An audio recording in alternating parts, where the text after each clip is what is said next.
इस लेक्चर में हम देखेंगे discharge over a trapezoidal notch और वियर, कि यदि ट्रेपेजॉइडल शेप का नॉच और वियर है तो डिस्चार्ज की वैल्यू को आप कैसे डिटरमाइन करेंगे।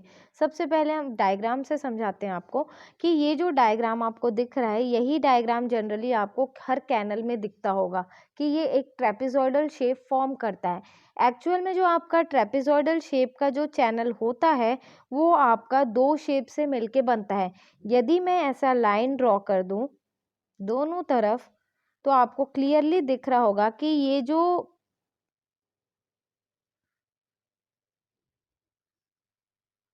जो पोर्शन है ये आपका दिख रहा होगा रेक्टेंगल की तरह, और ये जो साइड्स के पोर्शन है ये आपको दिखेंगे किसकी तरह, ये आपको दिखेंगे ट्रायंगल की तरह। तो आप बोल सकते हो कि जो आपका ट्रेपेजॉइडल चैनल होता है वो दो शेप से मिलके बनता है। फर्स्ट रहता है आपका क्या, दोनों तरफ आपका ऐसा क्या रहता है, ट्रायंगल शेप का फॉर्मेशन होता है, एंड बीच में आपका क्या रहता है, रेक्टेंगल रहता है। तो अल्टीमेटली जो आपको शेप मिलता है ये आपका कहलाता है क्या, ट्रेपेजॉइडल शेप। तो जब हम इसका डेरिवेशन डिराइव करेंगे तो हम इस ट्रेपेजॉइडल चैनल को दो पार्ट में डिवाइड कर देंगे। फर्स्ट पार्ट रहेगा आपका triangular portion and second part रहेगा आपका रेक्टेंगल पोर्शन। अब ये बोलता है कि ये जो ट्रेपेजॉइडल सेक्शन है इसमें इसका जो लेंथ यहाँ पे दिया है वो है आपका क्या, कैपिटल एल। यही आपका क्या कहलाता है, क्रस्ट कहलाता है।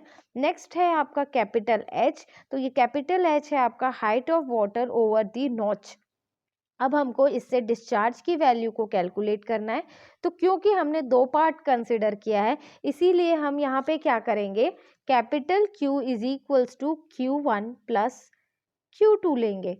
अब जो हमारा Q1 वाला पोर्शन है वो है क्या, हमारा ट्रायंगुलर पोर्शन को लेंगे, और जो हमारा Q2 पार्ट है वो हम रेक्टेंगुलर पोर्शन को लेंगे। जब आप दोनों को सम करोगे तो आपको इस ट्रेपेजॉइडल चैनल से कितना डिस्चार्ज होगा उसकी वैल्यू निकल आएगी।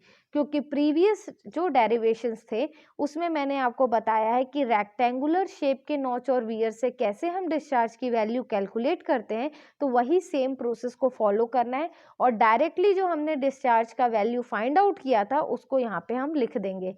सिमिलर वे में हम ट्रायंगुलर शेप के लिए भी प्रीवियसली जो डेरिवेशन है वो डिराइव कर चुके हैं। तो उस डेरिवेशन का जो एंड रिजल्ट था उसी को हमको यहाँ पे लाके दोनों को सम कर देना है, जैसा कि यहाँ पे आपका किया हुआ है।